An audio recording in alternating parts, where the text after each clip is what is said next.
thinking about at this moment, scheming, planning for what that opportunity is going to be like? Well, I mean, if you were to come in, out of the building, and you come into this role, everything would be on the table the same way as it is now.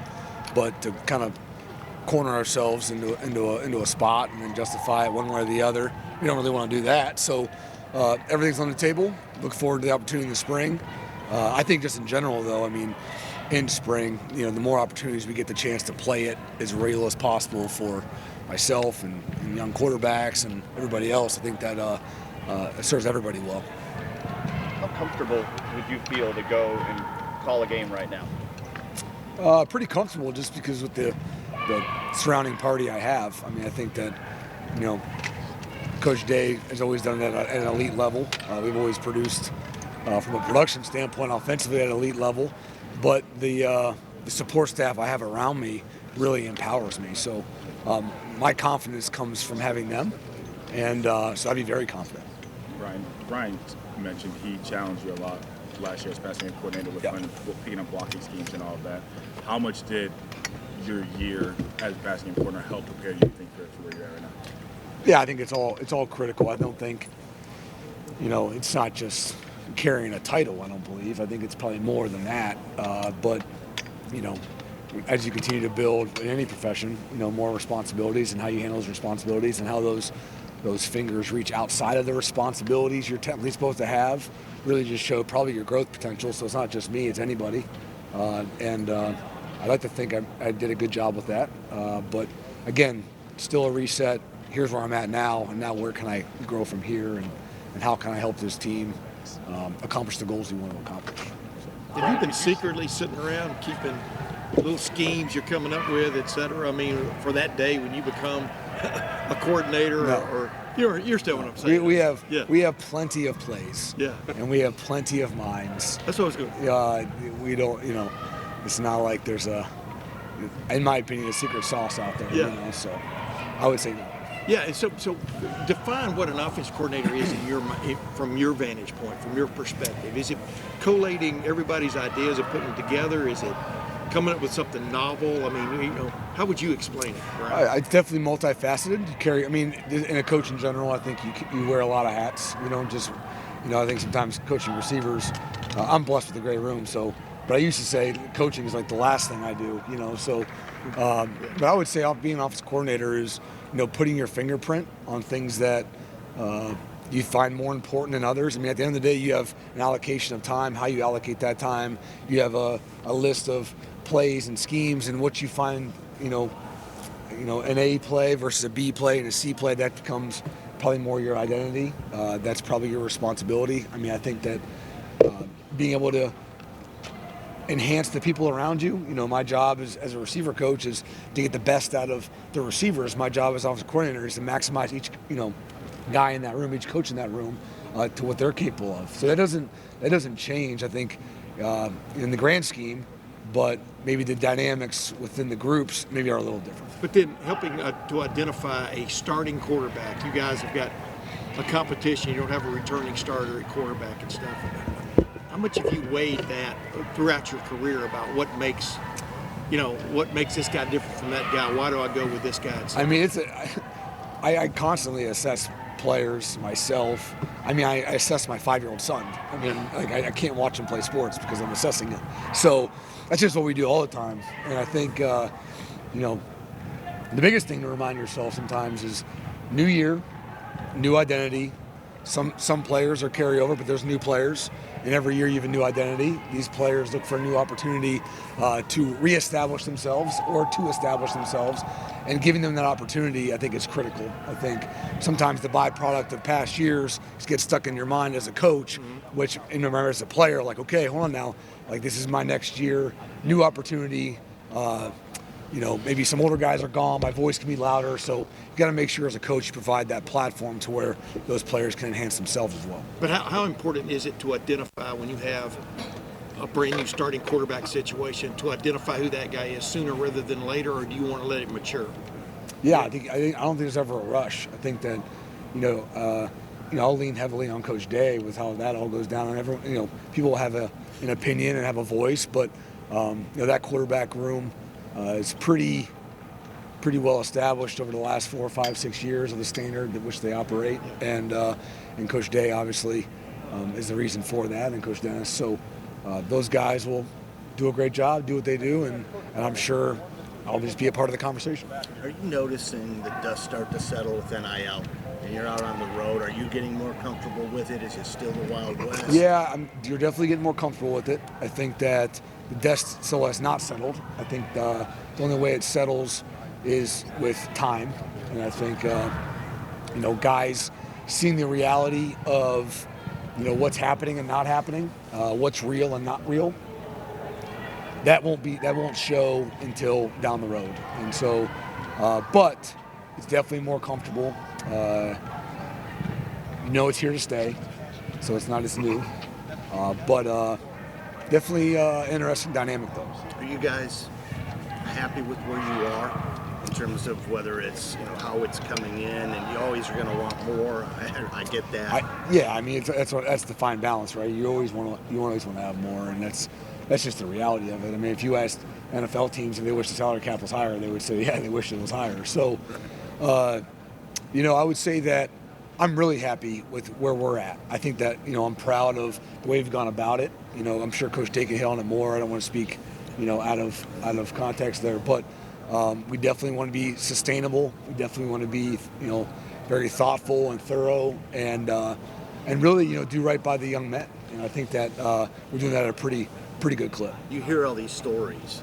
Have you been surprised by how much a kid wants to talk about it, or what's expected? Did you see it? Maybe it isn't. Maybe the percentage of how high that is in the recruiting conversation isn't what we're hearing. Well, I think it's a part of a variable. Like the variable, like anything, can change. So where those people, where the young athletes place that variable in the importance of their recruitment is on them. And we know it's important. We don't believe it's the most important. So all that has to match up, and I think that's really important. I think that's part of maybe the emphasis in the athlete's mind or family's mind and all that, and it all plays a part, right? At the end of the day, there's a bunch of variables on the table.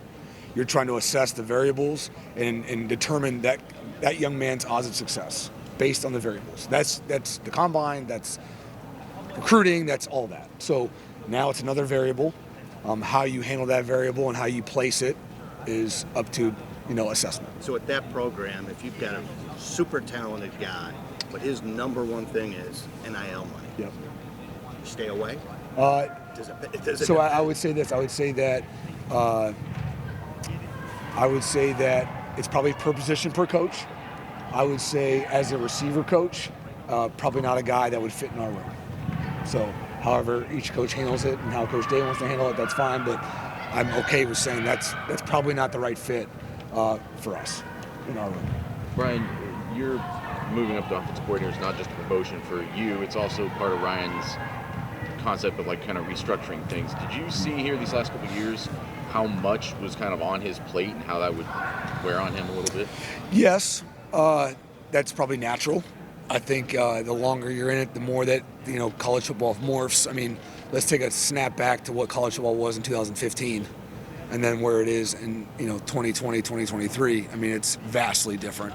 And I think that as he continues to to be in the head coaching role, and there's more put on your plate, and there's more people, and there's more hands on you, and it just grows, right? And I think Ohio State demands that, obviously, at the highest level. So, I think that he feels that more than I would ever, and he's just trying to do right by what he thinks would be best to help maximize the team. And he spoke about it a little bit, but this day has come.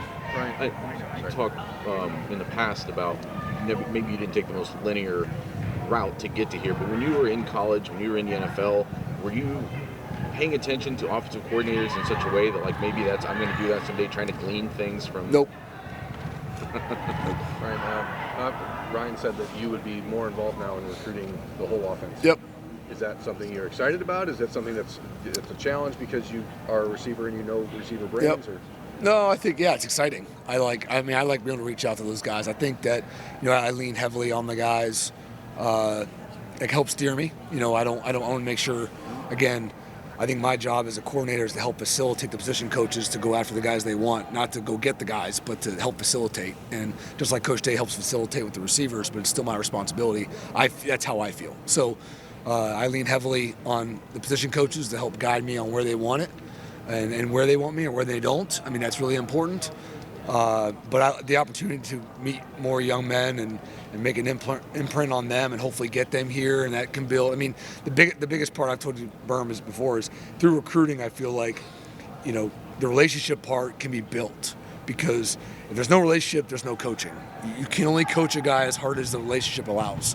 And I like to try to not hedge my bets, but speed that process up through recruiting. So when they get here, they already know, like, you know, Hart calls, like, it's for a reason.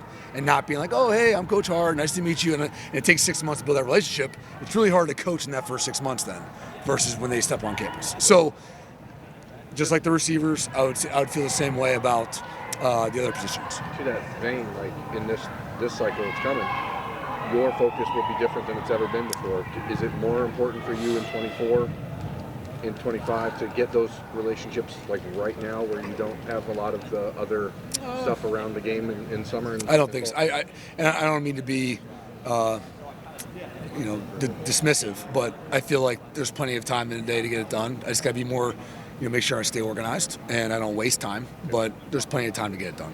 If you're going to experiment with new play callers in the spring, is it advantageous to do so when you're also identifying a new quarterback, as opposed to a guy who's been in the system for 2 years and this is the offense he's ran? Is there any? I don't feel any type of way towards that.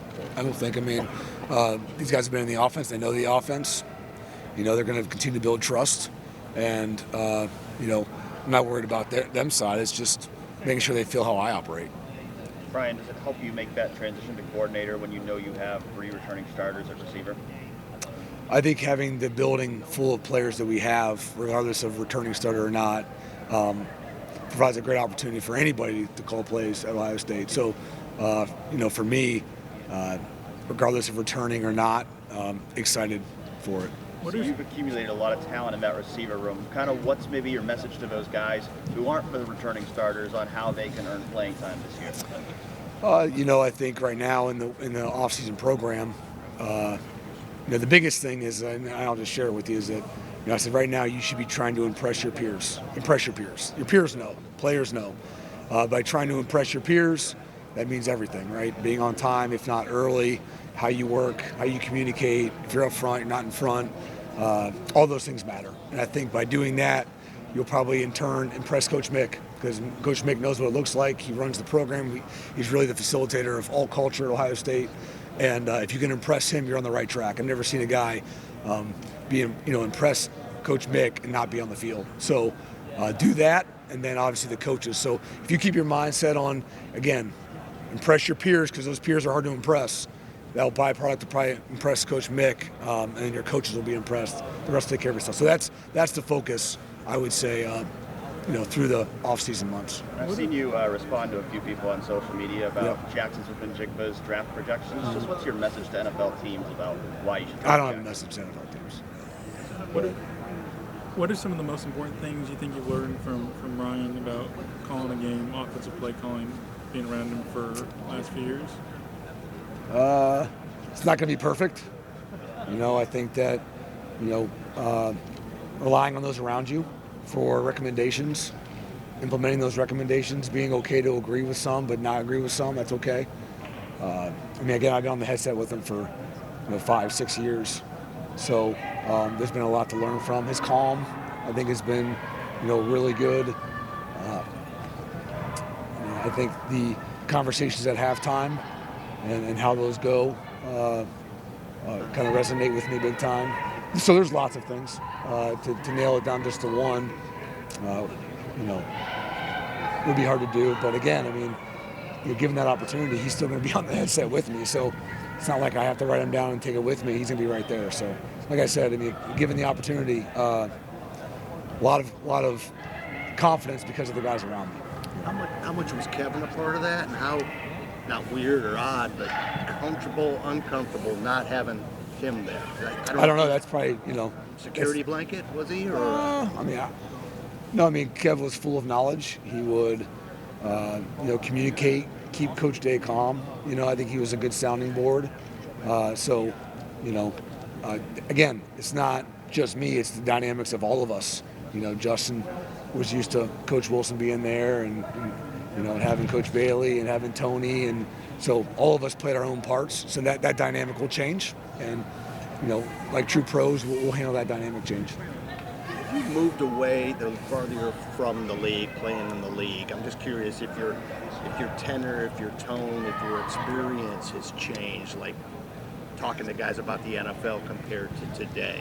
I mean, it hasn't changed a whole lot. Okay. I mean, I think I don't rely on that. I think the guys kind of like hearing about it a little bit, but they're not learning from their peers. Now we're getting guys in the spot where just call Chris and Garrett. You don't need me. So call Terry McLaurin, call Paris Campbell. So that building of proof in the pudding, as you will, really provides them a great lifeline. I brought you back to coaching. I think I did a thing on you years ago, convenience store drive. It was just my brother was here, and I kind of got in the building, and then I happened to stay in the building. That's really what it was. There wasn't a plan to coach. It kind of happened.